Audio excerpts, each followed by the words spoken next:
যারা আল্লাহর পথে চলে, আল্লাহর কথা বলে, আল্লাহকে ভালোবেসে সপেছে জীবন, তাদের কিসের ভয়, কে করে পরাজয়, শহীদি তামান্নাতে নাচে তার মন।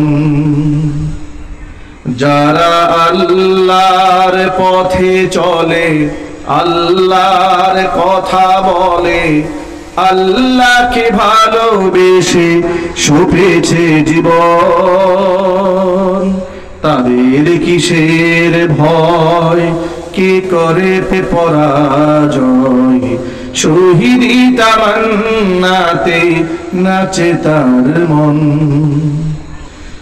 হাসনা হেনার গানে ভুলে না হৃদয় তার, কালিমার মিশক মাখা হৃদয় রয়েছে যার। হাসনা হেনার গানে ভুলে না হৃদয় তার, কালিমার মিশক মাখা হৃদয় রয়েছে যার। সব পিছুটান ভুলে জিহাদের পথে চলে, সব পিছুটান ভুলে জিহাদের পথে চলে, সে তো তার ঈমান বলে। যারা আল্লাহর পথে চলে, আল্লাহর কথা বলে, আল্লাহকে ভালোবেসে সপেছে জীবন, তাদের কিসের ভয়, কে করে পরাজয়, শহীদি তামান্নাতে নাচে তার মন। যারা আল্লাহর পথে চলে, আল্লাহর কথা বলে, আল্লাহকে ভালোবেসে সপেছে জীবন, তাদের কিসের ভয়, কে করে পরাজয়, শহীদি তামান্নাতে নাচে তার মন। মনে রাখবেন, মুনাফিকরা দিনে কয়েক হাজার বার মরে, ইমানদার জীবনে একবার মরে। শহীদ আল্লামা দেলোয়ার হোসেন সাঈদী রাহিমাহুল্লাহর একটা কথা মনে পড়ে। আল্লামার অনেক কথাই তো বর্তমানে বাস্তবায়িত হয়েছে। তিনি বলেছেন যে আল্লাহ, এই জাতির এত বড় ক্ষতি যারা করলো, এই ধর্মের এত বড় ক্ষতি যারা করেছে, আল্লাহ তুমি এদেরকে গোটা জাতির সামনে উলঙ্গ করে দাও। আল্লাহর কাছে দোয়া এমন ভাবে কবুল হয়েছে, আল্লাহ রাব্বুল আলামিন ঠিকই ওদের যে পৈশাচিক চেহারাটা, এটা গোটা জাতির সামনে স্পষ্ট করে দিয়েছে। গতকালকে শুনলাম সোশ্যাল মিডিয়ার কল্যাণে তিনি আরেকটা কথা বলেছিলেন, এগুলো তো আগে শুনিনি। গতকাল শুনলাম তিনি বলছেন এক বক্তব্যে, বহু বছর আগের কথা, তিনি বলছেন ভারত যে বাংলাদেশের সবচেয়ে বড় শত্রু, আল্লাহ এই জাতিকে কথাটা বুঝার তৌফিক দান করেন। 2024 সালে এসে সে জাতি বুঝতে সক্ষম হয়েছে গোটা বাংলাদেশের জন্য ভারতের চাইতে শত্রু রাষ্ট্র পৃথিবীতে আর নাই। ফিলিস্তিনের পাশে যেমন ইসরায়েল নামক একটা পশু রাষ্ট্র আছে, বাংলাদেশের পার্শ্ববর্তী একটা নব্য ইসরায়েল আছে। সে নব্য ইসরায়েল রাষ্ট্রের নাম হচ্ছে ভারত। দূরের ইসরায়েল নিয়ে কথা বলে, কিন্তু রহস্যজনক ভাবে এদেশের অনেকেই দেখি আমাদের পার্শ্ববর্তী খুব ঘনিষ্ঠ ইসরায়েল নিয়ে খুব একটা কথাবার্তা বলেন। অথচ আমাদের পার্শ্ববর্তী ইসরায়েল যা করছে, শত শত মসজিদ বুলডোজার দিকে ভেঙে দিচ্ছে, মুসলমানদেরকে বাড়ি ঘর থেকে উচ্ছেদ করছে, ওয়াকফ আইন নতুন করে সংশোধন করে মুসলমানদের জমি জমা দখল করার পায়তারা চালাচ্ছে, মুসলিমদের দাড়ি কামিয়ে দিচ্ছে, মুসলিম মা বোনদের পর্দা হিজাব টেনে ছিঁড়ে ফেলছে। এই কথাগুলি কি সত্য না অসত্য? একটু যদি বলতে হবে। আমরা যদি দূর ইসরায়েলের বিরুদ্ধে রুখে দাঁড়াতে পারি, আমরা কি নিকট ইসরায়েলের বিরুদ্ধে রুখে দাঁড়াতে পারবো না? আপনারা কি দুর্বল হয়ে পড়েছেন? ভারতকে দেখে কি আমরা ভয় পাই? এদেশের মুসলমানরা ভারতের উগ্র হিন্দুত্ববাদী এবং পশু নব্য ইসরায়েলকে এদেশের মুসলমানেরা বৃদ্ধাঙ্গুলি দিয়েও গণনা করে না। তাদেরকে গণনা করে বেঈমান মুনাফিকেরা, কিন্তু মুসলমানদেরকে গণায় ধরে না, কারণ মুসলমানদের কাছে ঈমানি শক্তি আছে। যুবকেরা, এগিয়ে আসতে হবে। গোটা পৃথিবীর মুসলিম উম্মার স্বাধীনতা রক্ষার জন্য এগিয়ে আসতে হবে। আল্লাহ পাক যেন সেই তৌফিক আমাদেরকে দান করেন। আল্লাহ তাআলা আজকে আমাদেরকে স্বাধীনভাবে কথা বলার সুযোগ দিয়েছেন। আপনারা খুশি না বেজার? কম না বেশি? যাদের ত্যাগ, যাদের কুরবানি, যাদের জীবনের বিনিময়ে স্বাধীনতা পেয়েছি, যারা দুনিয়া থেকে চলে গেছেন, আল্লাহ পাক শাহাদাতের সর্বোচ্চ মাকাম দান করেন। যারা আহত হয়েছেন, বেঁচে আছেন, হায়াতের তৈয়বা দান করেন। যারা এখনো পর্যন্ত অসুস্থ আছেন, শেফায়ে কামিলা আজিলা কুল্লিয়া নসিব করেন। আল্লাহ রাব্বুল আলামিন স্বাধীনতা রক্ষা করার তৌফিক আমাদের সকলকে দান করেন। যে মহান রব আমাদেরকে এত সুন্দর করে কোরআন সুন্নাহ থেকে স্বাধীনভাবে কথা বলার পরিবেশ দিলেন, সে মহান রবের প্রতি আপনারা খুশি না বেজার? কম না বেশি? হৃদয়ের সবটুকু ভালোবাসা উজাড় করে শ্রদ্ধা জড়িত কণ্ঠে আল্লাহ পাকের শেখার ভাষায় শুকরিয়া আদায় করছি। জবান ছেড়ে দিয়ে সকলে একযোগে বলছি আলহামদুলিল্লাহ। রব্বানা লাকাল হামদ হামদান কাসীরা তাইয়িবান মুবারাকান ফীহি ইয়া রাব্বি লাকাল হামদু কামা ইয়ানবাগি লিজালালি ওয়াজহিকা ওয়া আযীমি সুলতানিকা। আল্লাহ রাব্বুল আলামিন আজকের ওয়াজ ও দোয়া মাহফিলকে কবুল করুন। কুনিয়া সুরুজ আলী রহমানিয়া জামে মসজিদ, মাদ্রাসা ও এতিমখানাকে আল্লাহ তাআলা কিয়ামত পর্যন্ত কবুল করুন। মাদ্রাসা মসজিদের সমস্ত হাজাত আল্লাহ তাআলা তার গায়বে খাজানা থেকে মিটিয়ে দিন। যারা এই মাদ্রাসা মসজিদের জায়গা দান করেছেন, মুতাওয়াল্লি পরিবার, আল্লাহ পাক এই খেদমতের ওসিলায় তাদেরকে মাফ করে দেন। অত্র এলাকার সমস্ত মুর্দেগারের কবরে আযাব আল্লাহ তাআলা কিয়ামত পর্যন্ত বন্ধ করে দিন। কাল হাসরের কঠিন ময়দানে এই আয়োজন আল্লাহ তাআলা আমাদের সকলের নাজাতের জরিয়া হিসেবে কবুল করেন।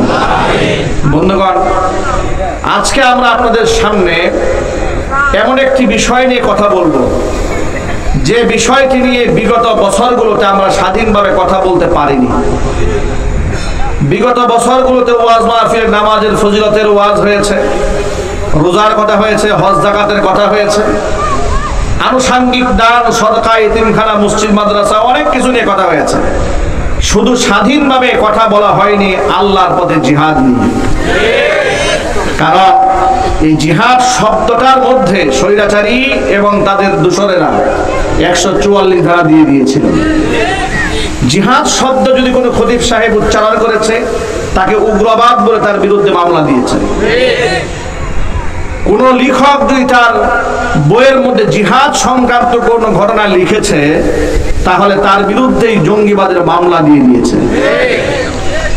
কোন জায়গায় যদি মুসলমানরা জিহাদের ফজিলত নিয়ে আলোচনা করেছে, তাদেরকে বিভিন্ন নামে আখ্যা দেওয়া হয়েছে। কাউকে বলা হয়েছে আনসারুল্লাহ বাংলা টিম, এরপরে কাউকে নাম দেওয়া হয়েছে হিজবুত তাহরির, কাউকে দেওয়া হয়েছে উগ্রবাদী, কাউকে জঙ্গিবাদী, কাউকে মৌলবাদী ইত্যাদি নানা ট্যাগ দিয়ে দিয়ে ইসলামিক রেভলিউশন, ইসলামের বিপ্লবটাকে ঠেকিয়ে দেওয়ার ষড়যন্ত্র তারা করেছিল। এটা কেন করা হয়েছিল সেটা আপনাদেরকে বলি। এই প্রেসক্রিপশনটা তাদের নিজস্ব ছিল না, এই প্রেসক্রিপশন ছিল আমাদের পার্শ্ববর্তী নব্য ইসরায়েল ভারতের। ভারত এই দেশের মুসলমানদের পক্ষ থেকে তাদের নামাজ অসহ্য করে বিষয়টি তা নয়। পৃথিবীর কোনো কাফের আমার নামাজ অপছন্দ করে না, পৃথিবীর কোনো কাফের মুসলমানদের জিকির অপছন্দ করে না, পৃথিবীর কোনো কাফের মুসলমানদের টুপি অপছন্দ করে না, দাড়ি অপছন্দ করে না। কারণ এই পৃথিবীর অসংখ্য অমুসলিমরা মুখে দাড়ি রাখে, ইহুদিরাও মাথার মধ্যে টুপি দেয়, যদি টুপির ঢংটা আলাদা। ঠিক নেবে ঠিক জোরে বলে। নারীদের হিজাব এবং পর্দা আপনারা ধারণাও করতে পারবেন না, এরা শুধু মুসলিম নারীরাই পরে না, কট্টর ইহুদি যারা তাদের নারীরাও পরিপূর্ণ পর্দা করে থাকে, মাথায় হিজাব করে থাকে। কট্টর খ্রিস্টান যারা ম্যারি যাদেরকে বলা হয়, আপনি দেখবেন তাদের যারা ফাদার এবং মাদার বলে, ওদের ড্রেসআপটা লক্ষ্য করে দেখেন, ওরাও কিন্তু আমাদের মা বোনদের মতো বোরকায় আবৃত যে ড্রেসআপ আছে এইরকম ড্রেসআপ করে ওরা চলে। এর মানে হচ্ছে ওদের এই ড্রেসআপের প্রতি ক্ষোভ নাই, ওদের ক্ষোভ একটা বিষয়ের উপর আছে, নামাজের প্রতি ওদের রাগ নাই, গুসা নাই, রোজার প্রতি, হজ জাকাতের প্রতি, তাসবিহ তাহলিল কোরআন তেলাওয়াতের প্রতি কোন জিনিসের উপর ওদের ক্ষোভ নাই। ওদের যত ক্ষোভ আছে, ঘৃণা আছে আর ভয় আছে, সে আমলটার নাম হচ্ছে আল্লাহর প্রতি জিহাদ। এই জিহাদটা কাফেররা সহ্য করতে পারে না। এই জন্য ভারতীয় চ্যানেল রিপাবলিক টেলিভিশন, এই টেলিভিশনের একটা সাংবাদিক আছে না, কি নাম জানো, ময়ূখ রঞ্জন ঘোষ, নামটা মুখস্থ হয়ে গেছে, জীবনেও জানতাম না, ইদানিং চিল্লাচিল্লিতে মুখস্থ হয়ে গেছে। এত কথা বলে বাংলাদেশ নিয়ে, আর ব্যাঙের মতো লাভ দিয়ে একবার এই কথা একবার সেই কথা চলে যায়, প্রতি মুহূর্ত বলতে থাকে ইউনুস পাকিস্তান থেকে পেঁয়াজ আনে নাই, পেঁয়াজের আকৃতিতে বোমা নিয়ে আসছে, কত কথা যে বলে আমার বুঝে আসে না। উনি সংবাদ উপস্থাপনা করতে গিয়ে কত বোতল খেয়ে আসে, কিংবা কত বস্তা ডেট এক্সপায়ার গাঁজা খাইলে এই ধরনের সংবাদ উপস্থাপন করা যায়। ঠিক না ঠিক যদি বলে। আমাদের বাংলাদেশের এক রাজনীতিবিদ তার সাথে টকশোতে বসেছে অনলাইনে সে প্রশ্ন করেছে, আমাদের দেশের ভদ্রলোক প্রশ্ন করেছে, আচ্ছা বাংলাদেশ নিয়ে আপনার এত মাথা ব্যথা কেন, বাংলাদেশের আপনার সমস্যা কোথায়? তিনি জবাবে যে কথাটা বললেন এটা আমাদের টু দ্য পয়েন্ট। তিনি বললেন আমার বাংলাদেশ নিয়ে কোনো সমস্যা নাই, বাংলাদেশটা আমাদের সমস্যা হচ্ছে জিহাদি এবং জঙ্গি গোষ্ঠী। কথা বুঝতে পেরেছেন তো? বাংলাদেশটা তাদের কোনো সমস্যা নাই, সমস্যা হচ্ছে জিহাদি এবং জঙ্গি গোষ্ঠী। এর মানে হচ্ছে তাদেরকে খুব স্পষ্ট করে দিয়েছে তারা আমার জিহাদকে সবচেয়ে বেশি ভয় পায়। জিহাদ তাদের অন্তর থেকে তারা মুছে দিতে পারে, এরকম মুনাফিক মার্কা মুসলমান নিয়ে তাদের কোনো ভয় নাই, তাদের কোনো শঙ্কা নাই। কিন্তু যে মুসলমানের অন্তরে কলিজার মধ্যে জিহাদের বারদ আছে, তাদেরকে তারা জানের চাইতেও বেশি ভয় করে। কথা বলেন ঠিক কিনা বলেন? জানি দুশ্মন মনে করে যে কোনো মুহূর্তে তাদেরকে উগ্রবাদী, মৌলবাদী, জঙ্গিবাদী, তালেবান, রাজাকার, আল বদর, আল শামস, রাষ্ট্রদ্রোহী ইত্যাদি যে কোনো কথা বলে তাদেরকে পৃথিবী থেকে তারা মিটিয়ে দিতে চায়। কিন্তু আমি আপনাদের কাছে একটা স্পষ্ট বার্তা শুনিয়ে দিতে চাই, আমি আমার সকল ভাইদেরকে জানিয়ে দিতে চাই, প্রিয় ভাইয়েরা আমার, জিহাদ এটা তো অস্বীকার করবে কোন মুসলমান দূরের কথা। জিহাদ মুসলমানদের জন্য এমন একটি অবশ্যম্ভাবী অবধারিত একটা আমলের নাম, যে জিহাদ শব্দটি কোরআন মাজিদের মধ্যে আল্লাহ তাআলা 41 বার স্পষ্ট উচ্চারণ করেছে। কতবার এসেছে কোরআনে? 41 বার জিহাদ শব্দটি স্পষ্টভাবে এসেছে। প্রত্যক্ষ এবং পরোক্ষভাবে জিহাদ এবং কিতাল, জিহাদের আহকামাত সম্পর্কিত আয়াত এবং ফাজাইল সম্পর্কিত আয়াত এসেছে কোরআন শরীফে 500-এর উপরে। সুবহানাল্লাহ বলবেন না? সুতরাং এই যে জিহাদ শব্দের উপর এদের ভয় কিংবা ঘৃণা, প্রকারান্তরে তারা আল্লাহর কোরআনের আয়াতটাকেই তারা ঘৃণা করে। জিহাদকে অস্বীকার করার কোনো সুযোগ নাই। নবী করিম সাল্লাল্লাহু আলাইহি ওয়াসাল্লাম বলেছেন, আল জিহাদু মাদিন ইলা ইয়াউমিল কিয়ামা, জিহাদ চলমান থাকবে কিয়ামত পর্যন্ত। জোরে বলেন সুবহানাল্লাহ। আমরা মুসলমান, তাহলে আমাদের করণীয়টা কি লক্ষ্য করেন? জিহাদ হয় ফরজে কিফায়া, কোন সময় এটা ফরজে আইন হয়ে যায়। ফরজে কিফায়া মানে হচ্ছে মুসলিম জাতি গোষ্ঠীর পক্ষ থেকে একদল যদি দায়িত্ব পালন করে, তাহলে সকল মুসলমানের পক্ষ থেকে তা আদায় হয়ে যায়। জিহাদ এটা জুহুদুন থেকে এসেছে, জিহাদুন। জিহাদ মানে হচ্ছে প্রচেষ্টা করা, সংগ্রাম করা। আর কিতাল বলতে আবিধানিক অর্থে যেটা বোঝানো হয়েছে, পারিভাষিক অর্থে যেটা বোঝানো হয়েছে, সেটা হচ্ছে আল্লাহর দ্বীন, আল্লাহর আহকাম, আল্লাহর কালিমা দুনিয়াতে প্রতিষ্ঠিত করার জন্য সশস্ত্র সংগ্রামে কুফফার গোষ্ঠীর সাথে ঝাঁপিয়ে পড়ার নাম হচ্ছে জিহাদ। যেরকম সুবহানাল্লাহ। এটা অনেক অনেক বড় ফজিলতের আমল ইসলামের দৃষ্টিকোণ থেকে। কোরআন মাজিদ আল্লাহ তাআলা এই আমলটাকে এক সফল ব্যবসার সাথে তুলনা করেছেন। পৃথিবীতে নামাজকে আল্লাহ সফল ব্যবসা বলেননি, রোজাকে আল্লাহ সফল ব্যবসা বলেননি, হজ যাকাত দান সাদাকাকে আল্লাহ তাআলা সফল ব্যবসা বলেননি, আল্লাহর পথে জানমাল দিয়ে লড়াই করাকে আল্লাহ তাআলা সফল ব্যবসা হিসেবে উল্লেখ করেছেন। সূরা সাফের মধ্যে আল্লাহ তাআলা 28 নম্বর পারার হিফজুল কোরআন মাজিদের মধ্যে স্পষ্ট করে বলে দিয়েছেন 10 নম্বর আয়াতের মধ্যে, ইয়া আইয়ুহাল্লাযীনা আমানু হাল আদুল্লুকুম আলা তিজারাতিন তুনজিকুম মিন আযাবিন আলীম।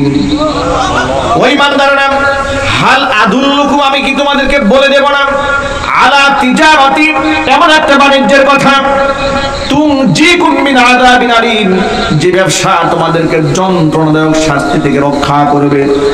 সেই ব্যবসা হচ্ছে তুমিনুনা বিল্লাহি ওয়া রাসূলিহি, ঈমান আনবে তোমরা আমি আল্লাহর উপরে, ঈমান আনবে আমার রাসূলের উপরে, ওয়া তুজাহিদুনা ফি সাবিলিল্লাহি বিআমওয়ালিকুম ওয়া আনফুসিকুম, তোমাদের জান এবং মাল দিয়ে আমি আল্লাহর উপরে তোমরা জিহাদ করবে। যালিকুম খায়রুল লাকুম ইন কুনতুম তা'লামুন, এটাই তোমাদের জন্য কল্যাণকর যদি তোমরা তা জানতে। যদি তোমরা আমি আল্লাহর পথে জিহাদ করো, আমার সাথে এই বাণিজ্য করো, কি হবে ফায়দা শোনো, ইয়াগফির লাকুম যুনুবাকুম, আমি আল্লাহ তাআলা তোমাদের জীবনের সমস্ত গুনাহ খাতা maaf করে দেব। ওয়া ইউদখিলকুম জান্নাতিন তাজরি মিন তাহতিহাল আনহার, আমি তোমাদেরকে প্রবেশ করাবো এমন জান্নাতি যে জান্নাতের পাদদেশ দিয়ে প্রবাহিত হয়ে প্রস্রবণ, ওয়া মাসাকিনা তাইয়িবাতান, উত্তম বাসস্থানে তোমাদেরকে ঢোকাবো। সুবহানাল্লাহ। ভাইরা আমার, আল্লাহ তাআলা কোরআন মাজিদে বলছেন এমন একটা ব্যবসার কথা বলবো না যেই ব্যবসা তোমাদেরকে জাহান্নামের যন্ত্রণার আযাব থেকে রক্ষা করবে। সেই ব্যবসা হচ্ছে আল্লাহর উপর এবং রাসূলের উপর ঈমান এনে জান এবং মাল দিয়ে আল্লাহর পথে জিহাদ করা। জান মাল দিয়ে আল্লাহর পথে জিহাদ করাকে আল্লাহ তাআলা একটি আযাব থেকে রক্ষাকারী সফল ব্যবসা হিসেবে উল্লেখ করেছেন। চিৎকার যখন আল্লাহু আকবার। জিহাদ কোরআন মাজিদে 41টা জায়গার মধ্যে স্পষ্টভাবে এলো। জিহাদের ব্যাপারে আল্লাহ তাআলা কোরআন মাজিদে বললেন, কুতিবা আলাইকুমুল কিতালু ওয়া হুয়া কুরহুল লাকুম ওয়া আসা আন তাকরাহু শাইআন ওয়া হুয়া খায়রুল লাকুম ওয়া আসা আন তুহিব্বু শাইআন ওয়া হুয়া শাররুল লাকুম ওয়াল্লাহু ইয়ালামু ওয়া আনতুম লা তা'লামুন। তোমাদের উপর জিহাদকে ফরজ করা হয়েছে। আমি আল্লাহর পথে সংগ্রাম করা শুধু নয়, কাফেরদের বিরুদ্ধে লড়াই করা, জান বাজি রেখে জান এবং মাল দিয়ে লড়াই করা, এটা তোমাদের উপর ফরজ করা হয়েছে। আর মনে রেখো, তোমরা একটা জিনিসকে অপছন্দ করো, আল্লাহর পথে জান মাল দিয়ে লড়াই এত সহজ ব্যাপার নয়, কিন্তু এর মধ্যে তোমাদের কল্যাণ রয়েছে। আর তোমরা যেটা অপছন্দ করো এর মধ্যে কল্যাণ আছে। এমন হতে পারে তোমরা যেটা পছন্দ করো তার মধ্যে তোমাদের অকল্যাণ রয়েছে। আমি আল্লাহ যা জানি তা তোমরা জানো না। এমন অসংখ্য আয়াত দ্বারা প্রমাণিত হয় আল্লাহ রাব্বুল আলামিন আমাদের উপরে জিহাদকে ফরজ করেছেন। কি করেছেন জোরে বলেন তো ভাই? ফরজ করেছেন। আচ্ছা, আপনাদেরকে বোঝাবার জন্য একটা কথা বলি। দেখুন, জিহাদটাকে আমাদের সমাজে পত্র পত্রিকার ভাষায় সন্ত্রাসবাদের সাথে তুলনা করা হয়েছে। যেমন জিহাদি জঙ্গি গোষ্ঠী বলতে আপনারা কি বুঝেন? আপনারা মনে করেন গুপ্ত হামলাকারী, মানুষ হত্যাকারী কিংবা খুনকারী, এদেরকে আপনারা জঙ্গি সন্ত্রাসী হিসেবে মনে করেন। জিহাদি গোষ্ঠী বলতে আমাদের পত্র পত্রিকা দিয়ে জাতিকে এই কথাই শেখানো হয়েছে। কথা ঠিক নেবে? ঠিক জোরে বলে। জিহাদ মানে কি সন্ত্রাসবাদ? যদি জিহাদ মানে সন্ত্রাসবাদ হয় তাহলে আল্লাহ রাসূল সাল্লাল্লাহু আলাইহি ওয়াসাল্লাম নিজে 27টা জিহাদের সেনাপতি হয়ে নেতৃত্ব দান করেছেন। তাহলে যদি আপনি জিহাদকে সন্ত্রাসবাদ বলেন তো তার রেজাল্ট কি দাঁড়ায়? মুহাম্মদ সাল্লাল্লাহু আলাইহি ওয়াসাল্লাম সন্ত্রাসদের লিডার ছিলেন? নাউজুবিল্লাহ, একটু জোরে বলতে হবে না ভাই? জিহাদকে সন্ত্রাস কেন আখ্যা দেওয়া হয়েছে এটা আপনাদের বুঝতে হবে। আখ্যা দেওয়া হয়েছে এই জন্য যাতে করে, কারণ জিহাদের মাধ্যমে কাফের বেঈমানদের কুফুরিকে পৃথিবী থেকে মূলোৎপাটন করা যায়। আপনি নামাজ দিয়ে কুফুরি মূলোৎপাটন করতে পারবেন না, আপনি রোজা এবং হজ যাকাত দিয়ে আপনি আত্মশুদ্ধি করতে পারবেন, কিন্তু পৃথিবী থেকে কুফুরির শেকড়কে উঠাতে পারবেন না। কথা ঠিক না ব্যাঠিক যদি বলেন? যদি শুধুমাত্র তাসবিহ তাহলিল করে কুফুরের শেকড় উঠানো যেত, মুহাম্মদ সাল্লাল্লাহু আলাইহি ওয়াসাল্লাম মক্কা বিজয়ের সময় 10,000 সৈনিকদের হাতে তলোয়ার উঠিয়ে দিয়েছিলেন। সুবহানাল্লাহ বলতে ইচ্ছা করলো। 10,000 সৈনিকের হাতের মধ্যে উন্মুক্ত তলোয়ার নিয়ে মক্কাতুল মুকাররমা প্রবেশ করেছিলেন। হাতের মধ্যে তলোয়ার ধারণ করে মক্কাতুল মুকাররমার কাবা চত্বরে চতুর্পাশে 360খানা মূর্তি ভেঙে টুকরা টুকরা করে দিয়ে কুফরি চিরতরে মূলোৎপাটন করে মুখ থেকে আয়াত তেলাওয়াত করছিলেন, কুল জাআল হাক্কু ওয়া যাহাকাল বাতিল ইন্নাল বাতিলা কানা যাহুকা। এই আয়াত পাঠ করছিলেন, উন্মুক্ত তলোয়ার সাহাবায়ে কেরামের হাতের মধ্যে ছিল। তাহলে বোঝা গেল জিহাদ ছাড়া আর জিহাদি সরঞ্জাম ছাড়া পৃথিবীর মাটি থেকে কুফরি এবং শিরকের মূলোৎপাটন করা সম্ভব হবে না। কথা ঠিক নেবে ঠিক? সুতরাং তাসবিহ তাহলিলের সাথে সাথে আল্লাহর পথে তলোয়ার ধারণ করা, সংগ্রাম করা, অস্ত্র ধারণ করা, এই শিক্ষা আল্লাহ পাক কোরআন মাজিদের মধ্যে দান করেছেন। আল্লাহর নবী সাল্লাল্লাহু আলাইহি ওয়াসাল্লামকে প্রশ্ন করা হয়েছিল, কিলা আইয়ুল আমালি আফদালু ইয়া রাসূলুল্লাহ। আল্লাহ রাসূলকে প্রশ্ন করা হলো, হে আল্লাহ রাসূল, পৃথিবীর মধ্যে সবচেয়ে উত্তম আমল কোনটি? রাসূল বললেন, ঈমানুম বিল্লাহ, আল্লাহর উপর ঈমান আনা। কিলা সুম্মা ঈমান আনার পরে সবচেয়ে দামি ইবাদত কোনটি? হুজুর বললেন, as-salatu ala miqatiha, সঠিক সময় নামাজ আদায় করা ঈমান আনার পরে সবচাইতে সর্বশ্রেষ্ঠ ইবাদত। আবার জিজ্ঞেস করলেন, কিলা সুম্মা আইয়ুন ইয়া রাসূলুল্লাহ, নামাজের পরে সর্বশ্রেষ্ঠ আমল কোনটি? হুজুর বললেন, বিররুল ওয়ালিদাইন, পিতামাতার আনুগত্য করা। কিলা সুম্মা আইয়ুন, 4 নাম্বার জিজ্ঞেস করা হলো, পিতামাতার আনুগত্যের পরে সর্বশ্রেষ্ঠ ইবাদত কোনটি? রাসূল বললেন, আল জিহাদু ফি সাবিলিল্লাহ, আল্লাহর পথে জিহাদ করা হচ্ছে আসমানের নিচে জমিনের উপরে চতুর্থতম শ্রেষ্ঠ ইবাদত। চিৎকার দেন আল্লাহু আকবার। যে ইবাদত কি পৃথিবীর শ্রেষ্ঠ ইবাদত বলা হয়েছে, যে জিহাদকে দুনিয়ার শ্রেষ্ঠ ইবাদত বলা হয়েছে, আজকে মুসলমানদের কাছে প্রথম আলো, ডেইলি স্টার সহ 71 টেলিভিশন, এই সমস্ত চ্যানেলগুলো আর এই সমস্ত পত্র পত্রিকা জাতির সামনে ওই জিহাদকে সন্ত্রাস হিসেবে উল্লেখ করেছে। যার জিহাদ শব্দটা এটা মুখে উচ্চারণ করাও বিগত 16 বছরে অঘোষিতভাবে নিষিদ্ধ করা হয়েছিল। কথা ঠিক নেবে ঠিক জোরে বলে। বিভিন্ন জায়গার মধ্যে র্যাব, গোয়েন্দা বিভাগের গোয়েন্দা পুলিশরা তারা বিভিন্ন বাড়ি বাড়ি হানা দিত। বিভিন্ন সংগঠনের ছেলেপেলে কাছে বই খুঁজে পেত, নামাজ শিক্ষার পদ্ধতি, ফাজাইল আমাল, ফাজাইলে সাদাকাত, শামাইলে তিরমিজি পেয়ে গেছে। পেয়ে পত্রিকায় দিয়েছে, বিরাট হাতিয়ার পাওয়া গেছে। কি পাওয়া গেছে? একদম জঙ্গিবাদের আস্থানা হারা দিয়ে আমরা এই সমস্ত জিহাদি বইগুলো উদ্ধার করেছি। দেখেন, আল্লাহর পথে চলার জন্য যে পাথেয়গুলোকে আছে ও এগুলাকে তারা জঙ্গিবাদের হাতিয়ার মানে সন্ত্রাসবাদের হাতিয়ার হিসেবে তাদেরকে গ্রেফতার করেছে। আর প্রকাশ্য দিবালোকে যারা টর্চার সেল বানিয়ে, আয়না ঘর বানিয়ে মানুষ খুন করেছে, গুম করেছে, সশস্ত্র মহড়া দিয়ে ক্যাম্পাসগুলোকে রক্তাক্ত করেছে, গুলি করে মানুষ খুন করেছে, জীবনেও তাদেরকে সন্ত্রাস হিসেবে পত্রিকার মধ্যে উল্লেখ করা হয়নি। কথা ঠিকটা জুড়ে বলতে হবে, ঠিক কিনা বলে? যে ছাত্র সংগঠনের লোকেরা বিগত জীবনে হেফাজতের মিছিলে হামলা করেছে, আমার আলেম ওলামাদের উপর টর্চার করেছে, এমনকি নরেন্দ্র মোদী 2021 সালে বাংলাদেশে আসাকে কেন্দ্র করে বুটবাজার কেন্দ্রীয় মসজিদ থেকে আমরা যখন সংগ্রাম করেছিলাম, আমাদের সেই মিছিলে সশস্ত্র হানা দেওয়ার জন্য লাঠিয়াল বাহিনী যারা রেডি করেছিল, সেই কুখ্যাত ছাত্রলীগ যারা অস্ত্রধারী, রাষ্ট্র স্বাধীন হওয়ার পরে তাদের হলগুলোতে সার্চ করে অসংখ্য অস্ত্র পাওয়া গেছে, যার প্রমাণ পাওয়ার পরে জঙ্গি সংগঠন হিসেবে এদেরকে উল্লেখ করা হয়েছে। কিন্তু বিগত 16 বছর এই জঙ্গিদের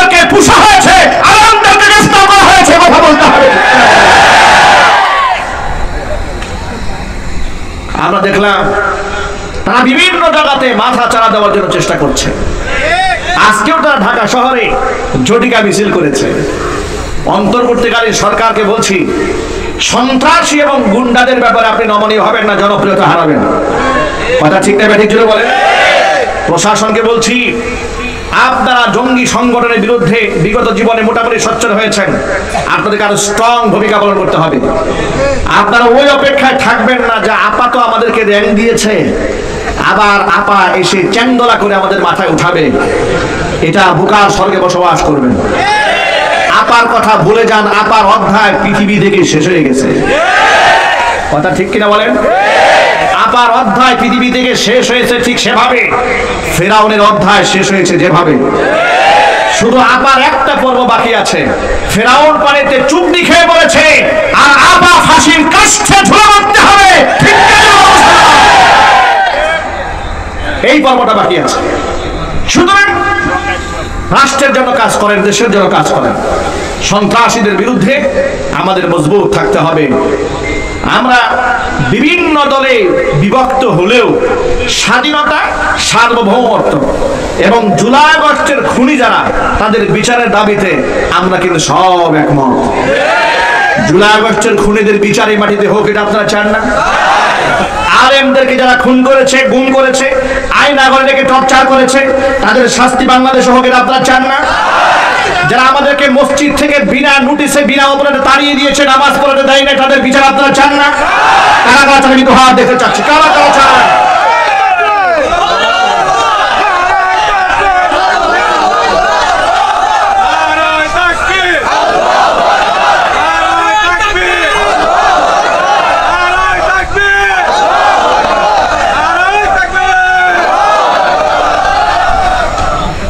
ওরা আমাদেরকে মোটেও সহ্য করতে পারেনি। 2021 সালে আমাকে বুটবাজার কেন্দ্রীয় মসজিদ থেকে কি পরিমাণ মানসিক টর্চার করে আমাকে এখান থেকে তারা সরিয়ে দিয়েছে। কি অপরাধ ছিল আমার? কি অপরাধ ছিল? তারা আমাকে নামাজ পড়তে দেয়নি 4টা বছর। আমি আপনাদের পাশের এলাকাতে ভাড়া ছিলাম, নিলয় হাউজিং এ। প্রশাসনের লোকেরা বাসায় গিয়ে বাড়িওয়ালাকে হুমকি দিয়েছে, মাদ্রাসা বিল্ডিং এ থাকে বলে, হ্যাঁ থাকে, ওনাকে বাসায় ঢুকতে দেবেন না, তাহলে আপনিও মামলা খাবেন। অপরাধ কি? আমরা কি চুরি করেছিলাম? যদি বলতে হবে তো আপনাদের। রাষ্ট্রের টাকা বিদেশে পাচার করেছিলাম? আমরা কি এদেশের মানুষকে গুম এবং খুন করেছিলাম?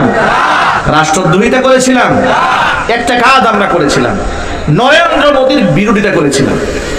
স্বৈরাচারের বিভিন্ন শরঈ কর্মকাণ্ড লঙ্ঘনের বিরোধিতা করেছিলাম, ইসলাম বিরোধী কর্মকাণ্ডের বিরোধিতা করেছিলাম।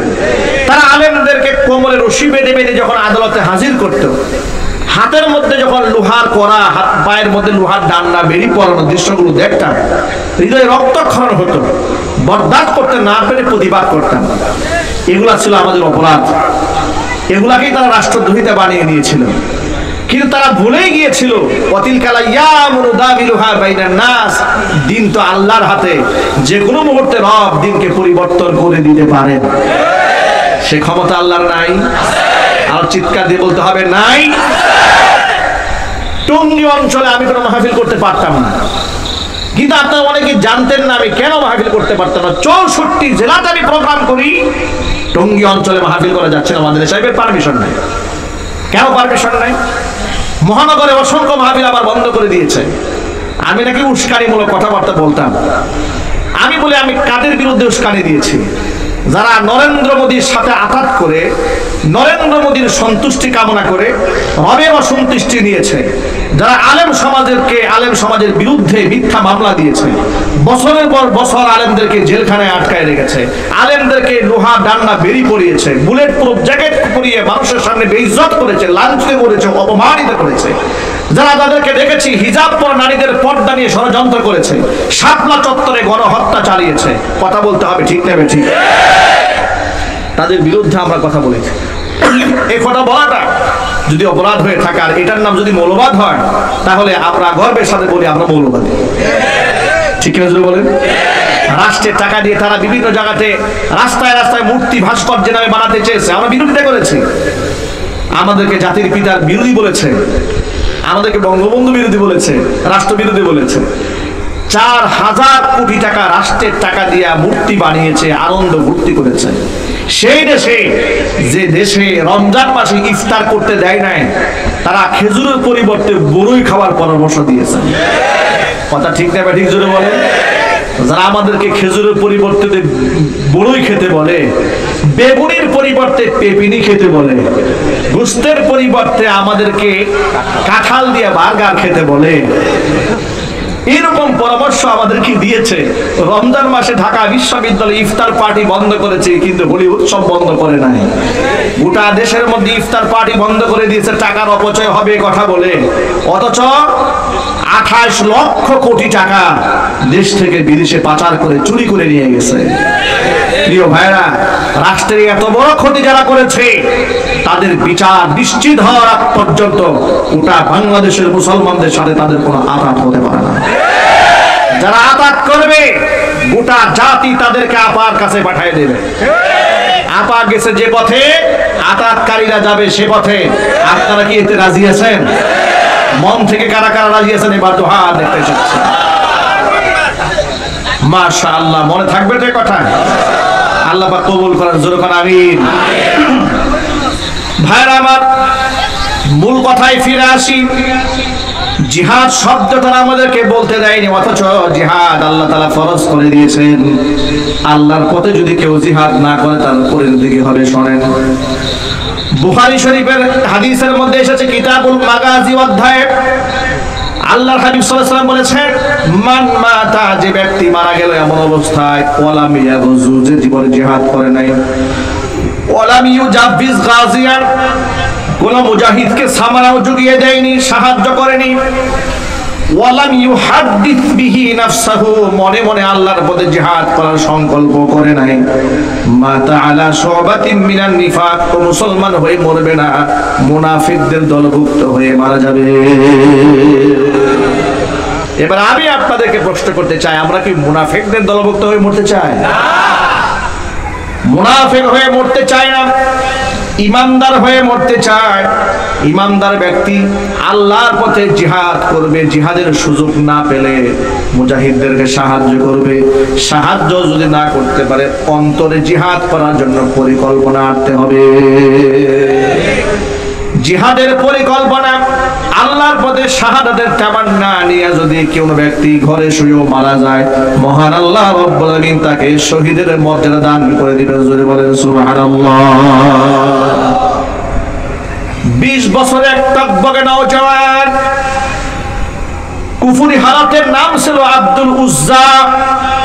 ইসলাম ধর্ম গ্রহণ করার পরে নবীজি সাল্লাল্লাহু আলাইহি ওয়াসাল্লাম নাম রেখে দিয়েছেন আব্দুল্লাহ।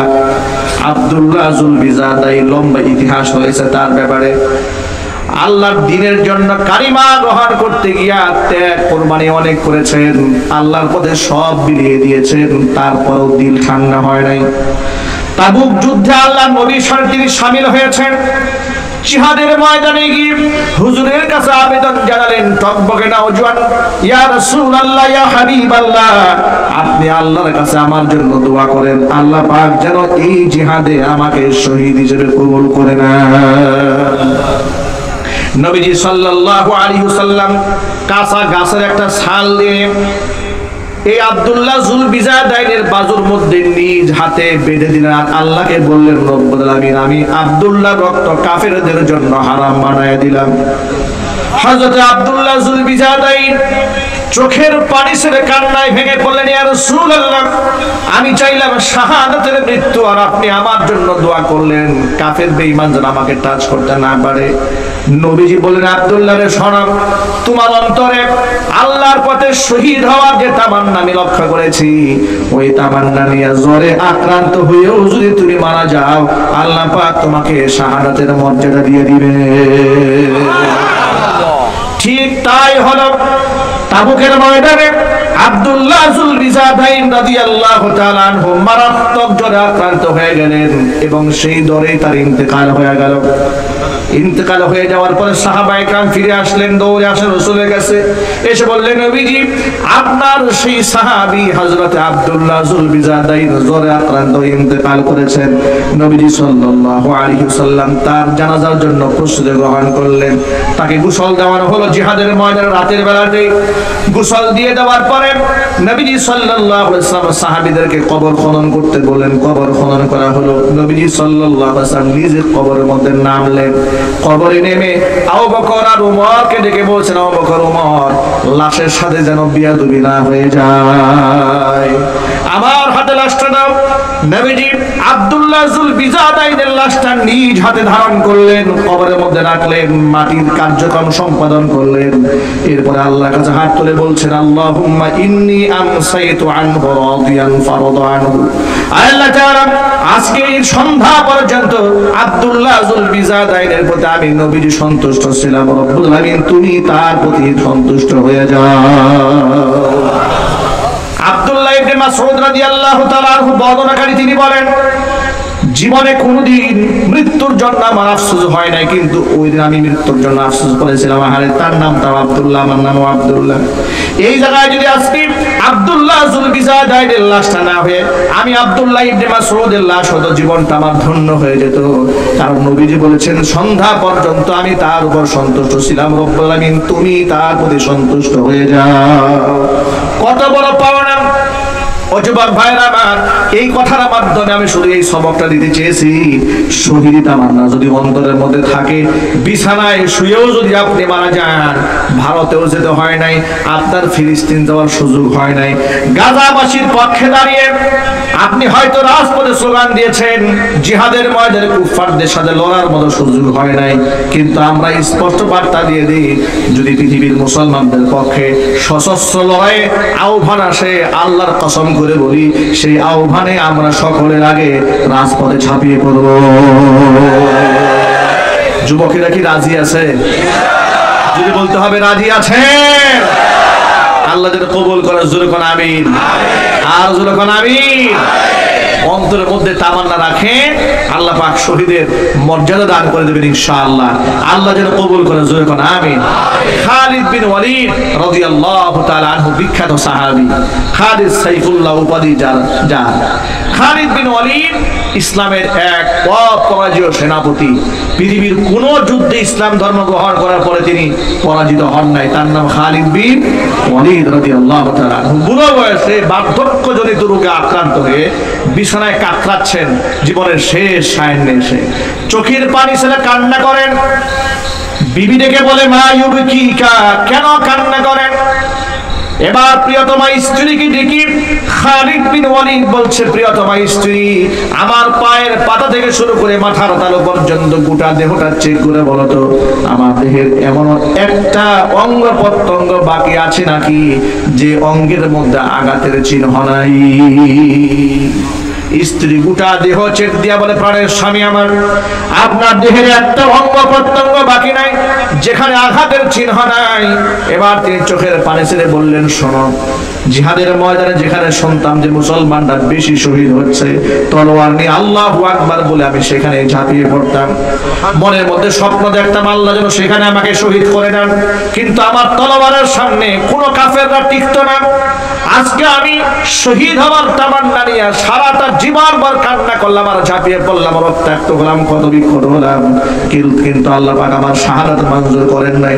বার্ধক্যজনিত রোগে আক্রান্ত হয়ে বিছানায় কাতরাতে কাতরাতে আজকে আমি মৃত্যু পথের যাত্রী হচ্ছি, এটা আমার মনের মধ্যে কষ্ট। অপ্রিয়তমা স্ত্রী, আমাকে কি তুমি বলতে পারো কেন আমি শহীদ হলাম না? আমি যে এত চেষ্টা করলাম, আমি শহীদ হলাম না। এবার স্ত্রী জবাব দেয়, বলে, প্রাণের স্বামী আমার, আপনার নামটা কি? বলে, আমার নাম খালিদ বিন ওয়ালিদ। আপনার নামের উপাধি কি? বলে, সাইফুল্লাহ। বলে, সাইফুল্লাহ মানে কি? বলে, সাইফুল্লাহ মানে হচ্ছে আল্লাহর তলোয়ার। উপাধি আপনাকে কে দিয়েছে? বলে, আল্লাহ রাসূল দিয়েছেন। তাহলে আপনি কি করে শহীদ হবেন? আপনি হচ্ছেন আল্লাহর তলোয়ার, আপনি যদি শহীদ হয়ে যান তাহলে তলোয়ার তো ভেঙে যায়, কাফেররা বিজয়ী হয়, আপনার তলোয়ার আপনি ভেঙে আপনি টুকরা হয়ে যান, মানে আল্লাহর তলোয়ারটা ভেঙে যায়। আসমানের নিচে জমিনের উপরে আল্লাহর তলোয়ারকে ভেঙে দেয় এমন শক্তি তো পৃথিবীতে কারো নাই। এই জন্য আল্লাহ তাআলা আপনাকে গাজীর মর্যাদা দান করেছেন। চিৎকার দেবেন আল্লাহু আকবার। তিনি স্ত্রীর কথা শুনে সান্ত্বনার বাণী পেলেন। ভাইরা আমার, সাহাবায়ে কেরাম রাদিয়াল্লাহু তাআলা আনহু আজমাইন সকলে আল্লাহর পথে শহীদ হতে চেয়েছেন। আর আমরা এমন আয়েশি জিন্দেগি গ্রহণ করেছি, আমরা কেউ মরতে চাই না, আমরা সব বাঁচতে চাই। মনে রাখবেন, সকলে যদি বাঁচতে চান একদিন সকলকে কুকুরের মতো মরতে হবে। আর যদি আল্লাহর পথে জীবন দেওয়ার তামান্না নিয়ে আমরা ঝাঁপিয়ে পড়ি, দুনিয়া থেকে বিদায় হব, আমরা সিংহের মতো বিদায় হবে, বিড়ালের মতো নয়। ঠিক নেবে ঠিক করে বলেন। যুবকেরা, ডাক আসতে পারে, সেদিন বেশি দূরে নয়। ভারতের দিকে তাকান, যেভাবে মুসলিম গণহত্যা চলছে, যেভাবে মসজিদগুলো ভেঙে দেওয়া হচ্ছে, যেভাবে কবরস্থান বুলডোজার দিয়ে গুঁড়ে দেওয়া হচ্ছে, মুসলমানদের বাড়িঘর যেভাবে ভাঙা হচ্ছে, এবং বাংলাদেশ নিয়ে যেমন কূটকৌশল তারা আঁটতেছে, তারা কিন্তু জিহাদের দামামা বাজিয়ে দিয়েছে। কথা ঠিক নেবে ঠিক জোরে বলেন। তারা কিন্তু জিহাদের দিকে আমাদেরকে আহ্বান করছে। আর গজওয়াতুল হিন্দ তো আমাদের সামনে আছে, ওই জিহাদে ইনশাআল্লাহ আমরা অবশ্যই শামিল হব। হিন্দুস্তানের মুশরিকদের সাথে যদি রক্ত দিয়ে জিহাদ করে কালিমার পতাকা উড্ডীন করতে হয়, আমি আমার কুনিয়ার সামনে সকল তাওহীদি যুবক ভাইদেরকে বলতে চাচ্ছি, আপনারা কি সেই জিহাদে শামিল হতে প্রস্তুত আছেন তো? ইনশাআল্লাহ। আল্লাহকে দেখায় দেন, আল্লাহকে দেখায় দেন, আল্লাহ কবুল করেন। আমিন।